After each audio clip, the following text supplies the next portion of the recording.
What if I told you that you could ditch your skyrocketing gas and electric bills and still stay toasty warm this winter? No fancy gadgets, no expensive repairs, just pure, medieval genius. Back in the day, people didn't have thermostats or space heaters, yet they survived brutal winters with tricks so clever, they'll blow your mind. Today, I'm sharing 22 dirt-cheap medieval ways to stay warm without gas or electricity. These methods are practical, proven, and some are so wild you'll be itching to try them out. Stick around, because number 15 might just change how you survive the cold forever. And hey, let me know in the comments which of these you're trying first, I'm dying to hear. Let's dive in. Straw insulation, the medieval superhero. First up, let's talk about the unsung hero of medieval warmth, straw. Forget high-tech insulation, medieval folks used what they had lying around, and straw was their secret weapon. They stuffed it into walls, under floors, and even in roofs to trap heat. Why? Each straw stalk is like a tiny air pocket that locks in warmth. Modern tests on straw-insulated homes show they cut heat loss by up to 35% compared to plain wood. That's not just cozy, that's survival-level warmth. But it gets better. Poor folks didn't stop at walls, they turned themselves into walking insulation. They'd stuff straw into their clothes, creating scarecrow-chic outfits that kept them toasty. Imagine rocking a straw-stuffed jacket, zero heating bill, 100% medieval swagger. Some even made straw mattresses or cushions to insulate beds and benches from icy floors.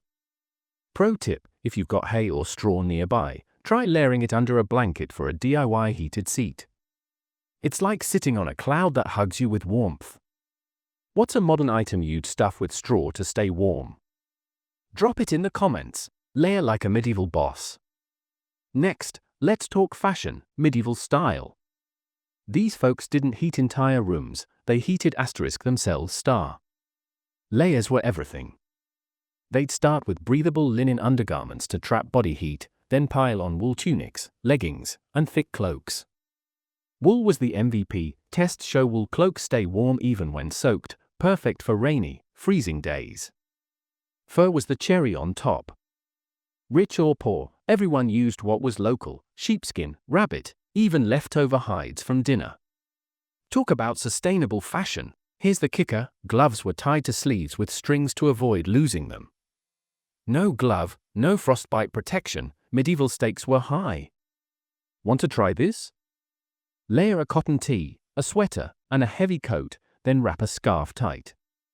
You'll feel like a knight ready by fire, and you'll stay warm for hours. What's the weirdest layering combo you've tried to stay warm? Share below. Bed warmers, risky but toasty. Now, let's heat things up with bed warmers, medieval devices that turned icy sheets into cozy havens. These were metal or ceramic pans filled with hot coals, slid between blankets to warm the bed. It was like playing Don't Set the House on Fire every night. Wealthy folks had servants do the dirty work, but everyone used these. Brass or copper versions were fancy and efficient, radiating heat like mini suns. The trick was balance, too little heat, you're shivering, too much, and your bed's kindling. Modern equivalent? Fill a hot water bottle and tuck it under your blankets. It's safer and just as effective. Ever used a hot water bottle to stay warm? Tell me how it went in the comments. Tapestries, art that heats. Who knew wall art could keep you warm? Medieval tapestries weren't just for flexing wealth, they were insulation superstars. Hung on stone walls, these thick wool or linen panels blocked drafts and cut heat loss by up to 25%, per modern studies. They turned freezing castles into cozy retreats while doubling as soundproofing and privacy screens. Some tapestries told epic stories of battles or hunts, so you stayed warm and entertained.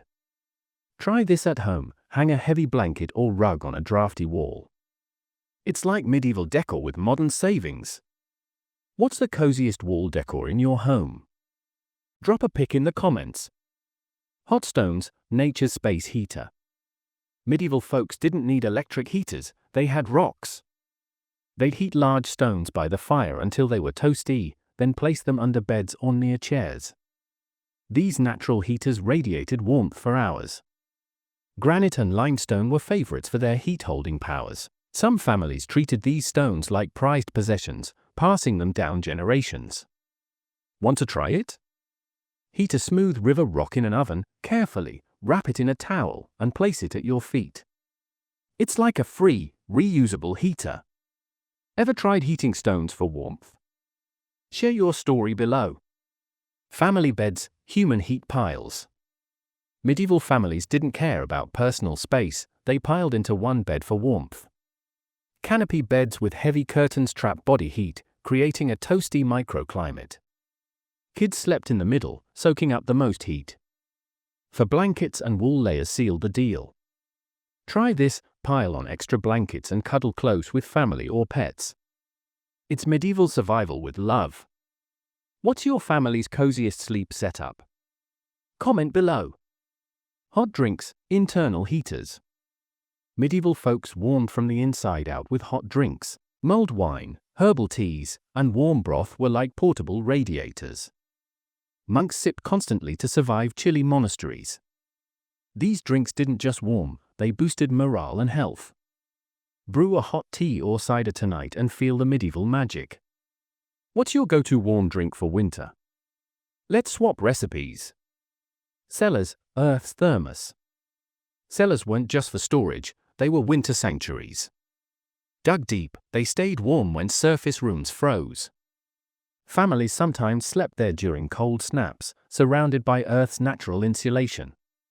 Got a basement? Spend time there on chilly days. It's warmer than you think. Ever used a basement to stay warm? Share your experience. Wind blockers, nature's shield. Medieval homes used trees, hedges, and fences as windbreaks.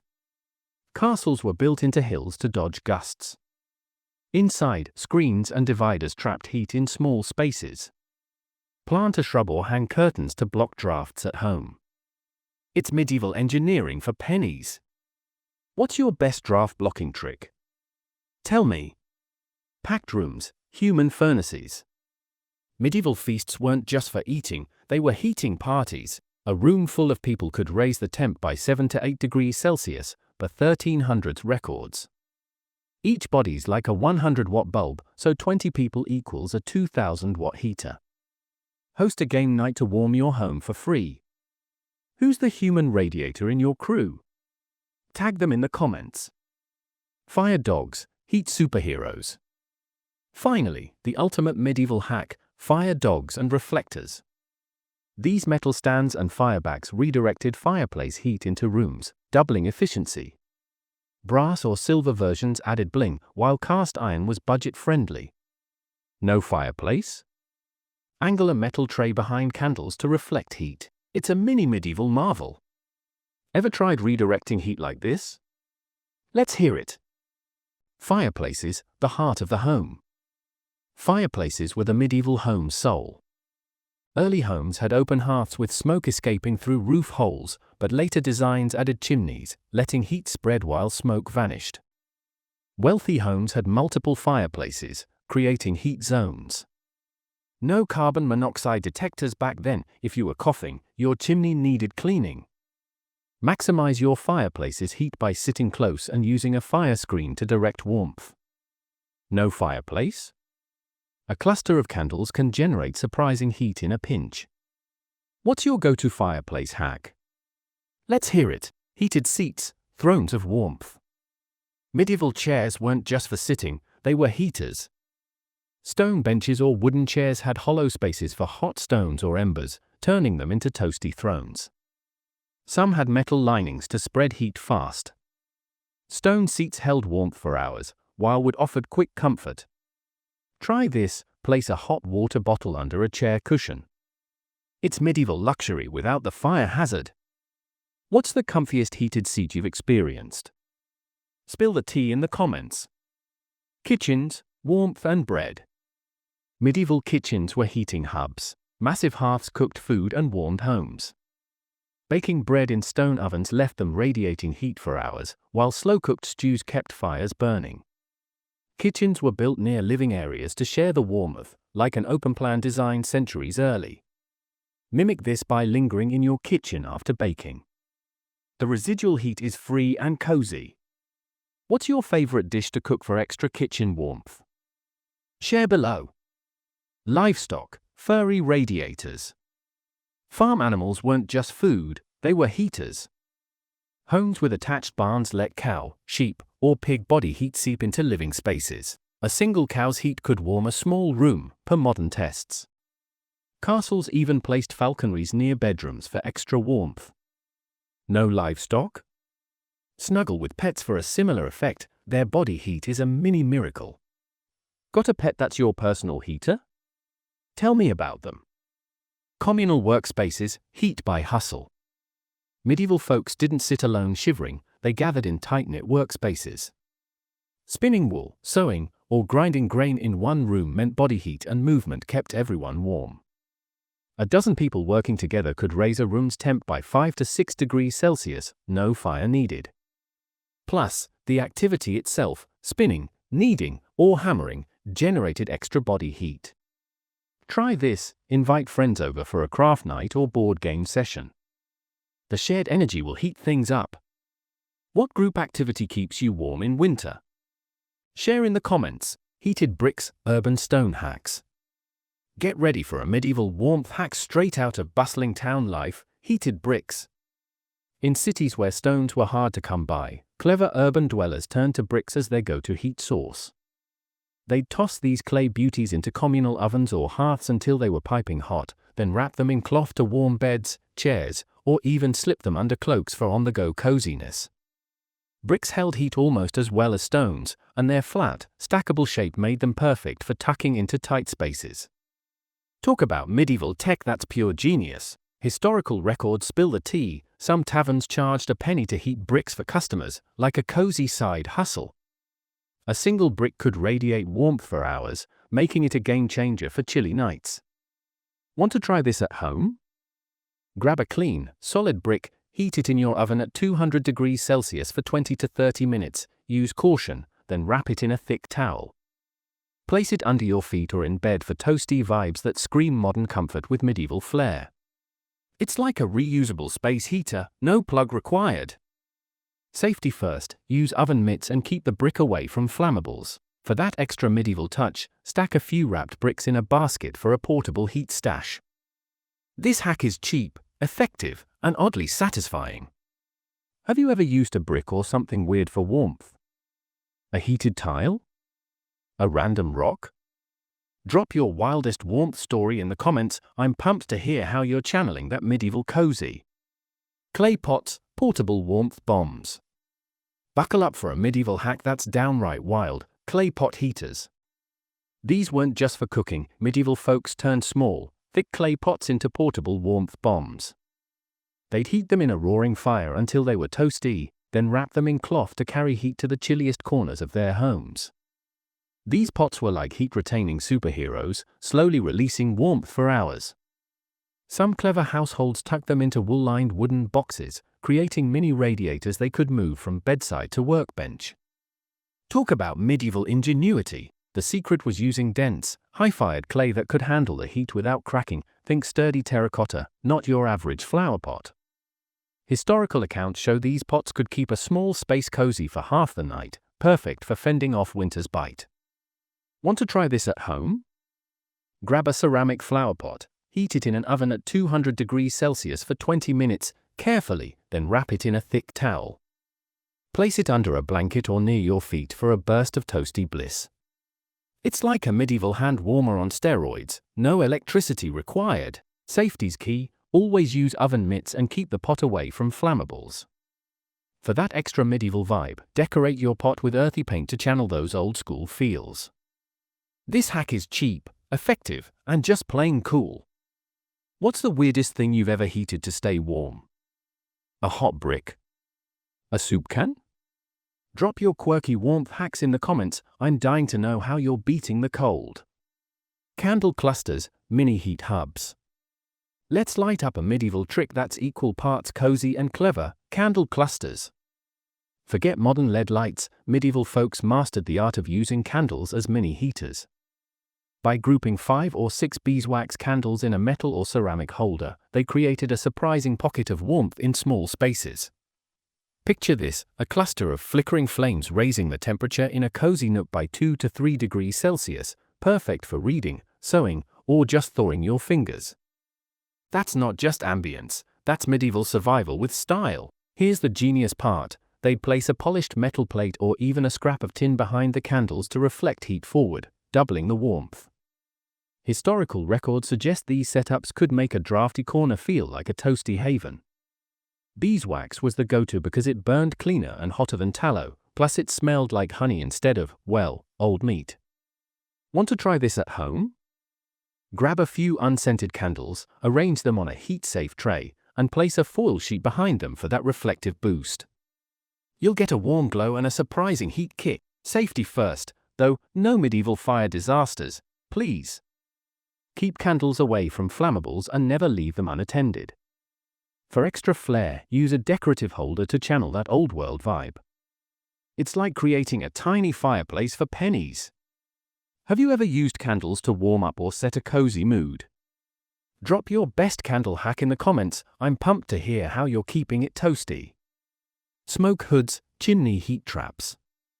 Fireplaces were great, but medieval folks took it up a notch with smoke hoods, wide, funnel-like structures above the hearth that captured rising heat before it escaped. Made of plaster or wood, these hoods directed warm air back into the room while letting smoke slip out.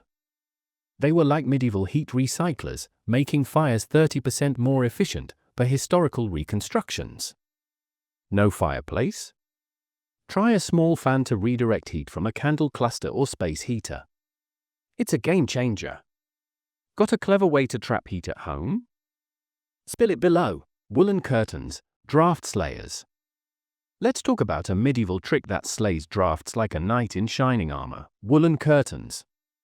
Doors and windows were the Achilles heel of medieval homes, letting icy gusts sneak in like uninvited guests.